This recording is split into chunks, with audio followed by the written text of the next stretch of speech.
Vamos a hablar de Jesse Hammer. Sí, pero claro, Jesse James, en todas las películas, siempre que... Y Tyrone Power, yo hace 3 años, o 5 años, o 10, qué sé yo, estoy amenazando a hablar de Jesse James. Nunca se atrevió por temor a las represalias. Por temor a las represalias, porque además yo tampoco soy Ortiva. Claro. Que a favor, si no... Pero bueno, hoy que ya hemos hecho una denuncia, vamos a hacer otra. Sí, ahí está. Pero esta es a favor, porque estos tipos se jugaban algo cuando choreaban.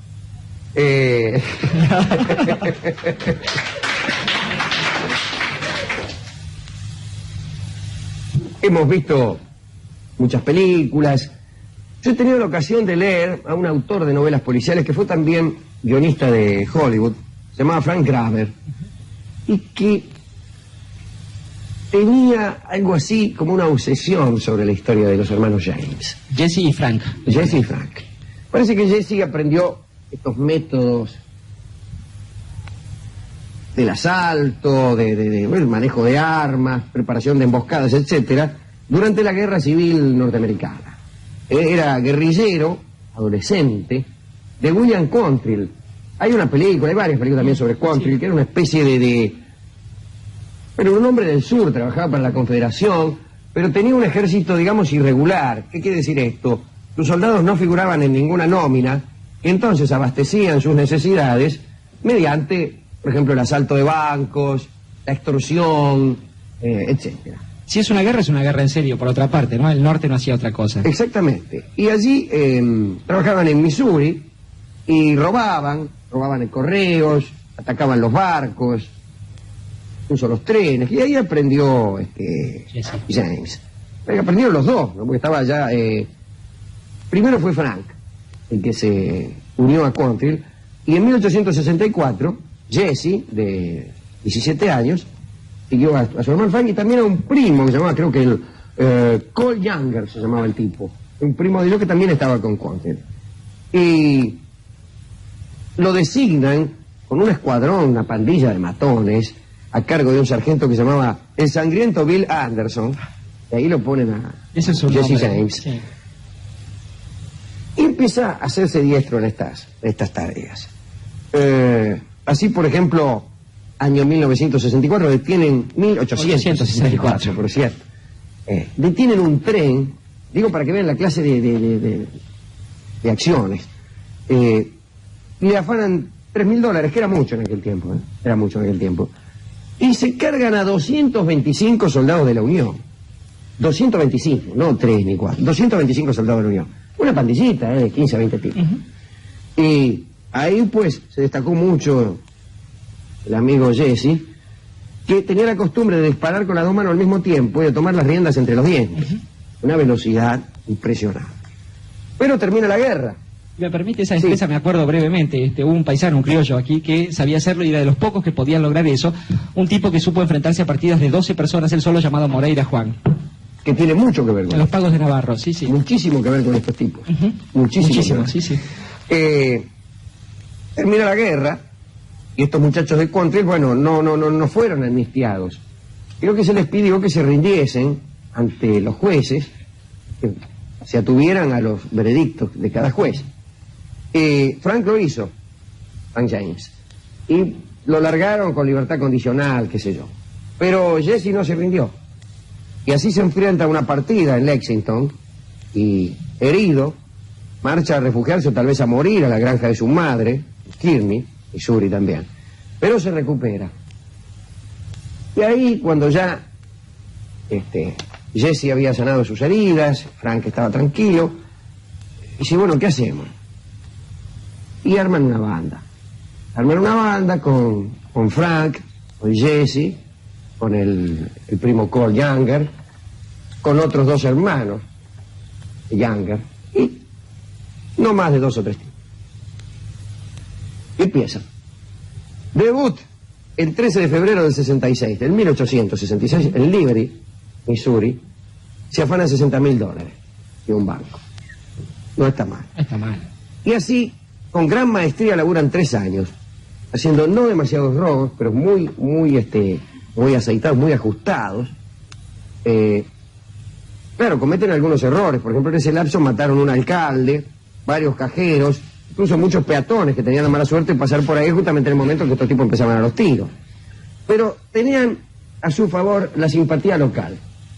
La gente de Missouri, ellos trabajaban en ese estado, simpatizaba con ellos y odiaba a las autoridades. Había habido un cambio de dinero, además, menester es decirlo, en que los billetes ya no eran los mismos de antes. No, claro, el dinero confederado ya no sabía y se habían arruinado todos. Exactamente. O sea, tenían buenas razones para estar chivos con la yuta. Sí, totalmente. Bien.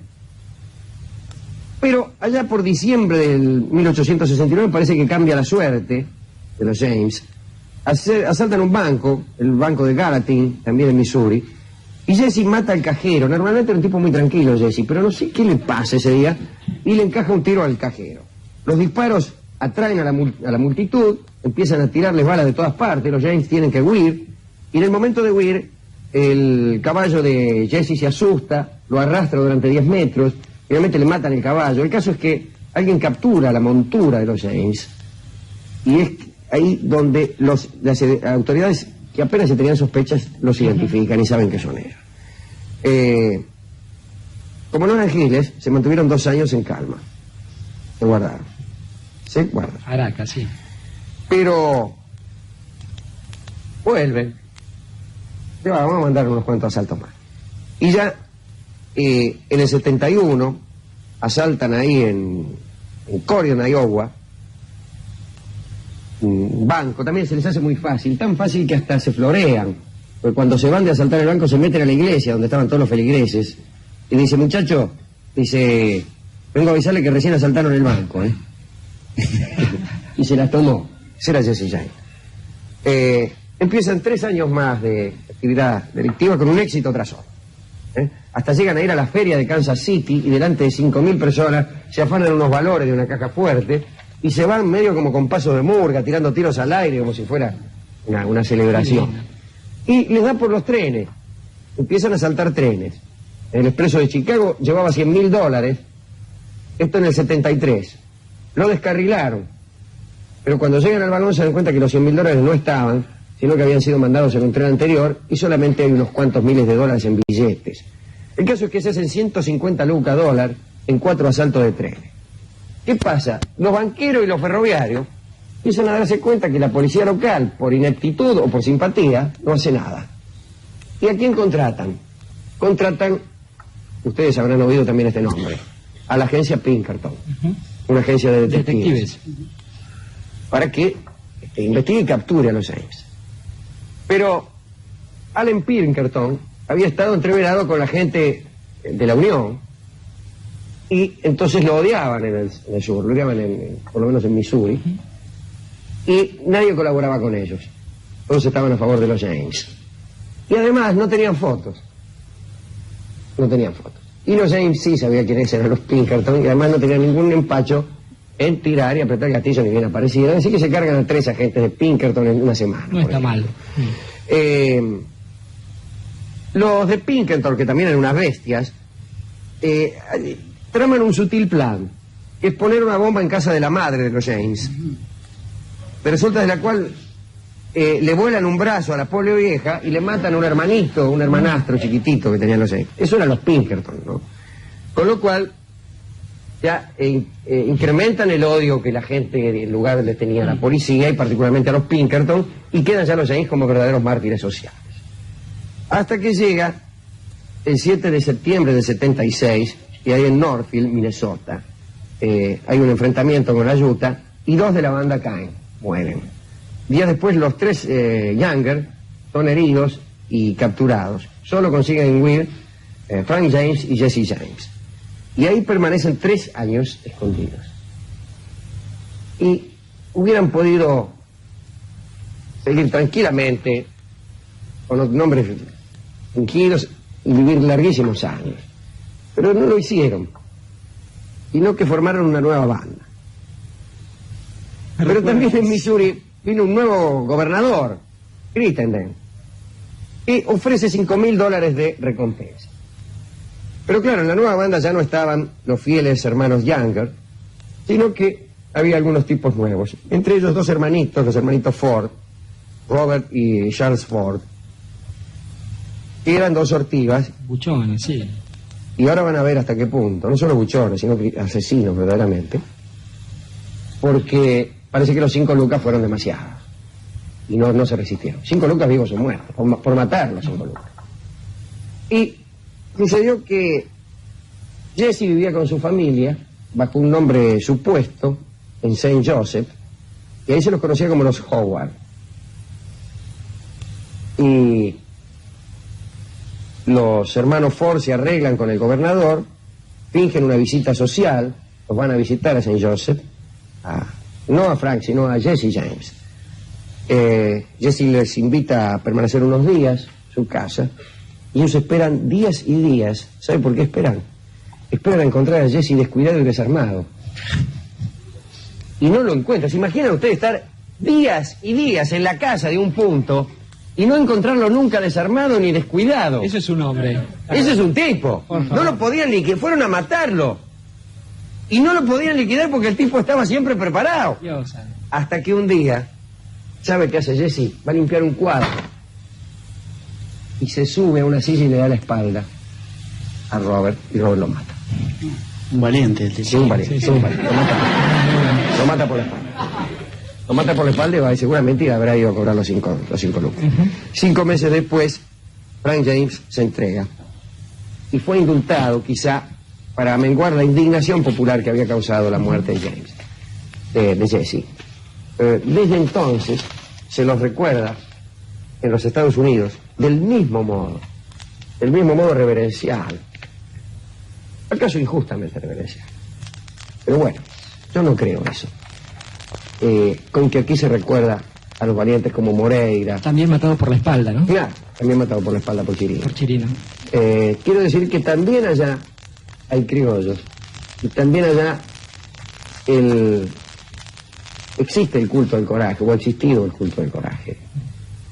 Y aún en una sociedad calvinista, donde la prosperidad y el bienestar son una gracia divina, existe cierta admiración a aquellos que se han opuesto a la autoridad y que, acaso sin quererlo, han sido adalides de quienes padecen injusticia. ¿A quiénes dedicar esto? Y bueno, empecemos por ellos, y tenemos algunas otras personas en las que podemos pensar, sobre todo pensando en una sociedad que a partir de cierto momento, una sociedad que se planteó como la esperanza posible de un nuevo continente, traicionó esos ideales y se planteó justamente como la resolución en términos de injusticia, primero internamente y después hacia todo el mundo. Hablo de lo que pasó con los Estados Unidos de América cuando surgieron como nación. Y pienso también en Bonnie Parker y Clyde Barrow, pienso en Butch Cassidy y Sundance Kid, pienso en Juan Moreira, pienso en Hormiga Negra, pienso en esa gente que justamente ante la conversión de una sociedad eligieron el camino de la delincuencia, y lo que se reivindica no es justamente ese camino, no sino es alguna eso. forma de oposición. Desde luego eran los porque criminales, también no faltará la confusión con eso. Están hablando bien de a los nosotros rochos, los chorros no nos simpatizan. Los tipos que se cargan un cajero tampoco. Por favor. Pero está bien. En ese sentido y con todo el cuidado del mundo. Y aclarando que, digo por si hubiera necesidad de aclararlo, que no es un camino a seguir. Y justamente no es un camino a seguir, y además yo creo que esta gente, y pienso en Moreira, pero también pienso, si recurrimos a otras situaciones, en la antigüedad clásica, ¿no? En aquellas personas, el amigo Sócrates, el personaje de otro amigo nuestro, bebiendo su taza de cicuta, también el amigo Séneca por ahí. Aquellas Y el personas amigo Alonso Quijano, que tuvo a todo el mundo en poco, fue el espantajo y el coco del mundo en tal coyuntura que acreditó su ventura, morir cuerdo y vivir loco. Así es, y que en aquel momento en que libera a los galeotes, dice que hace una larga peroración, donde postula algo que los argentinos hemos, yo creo, heredado de España, que es cierto desprecio por aquellos que sin irles nada en ello, la van de buchones.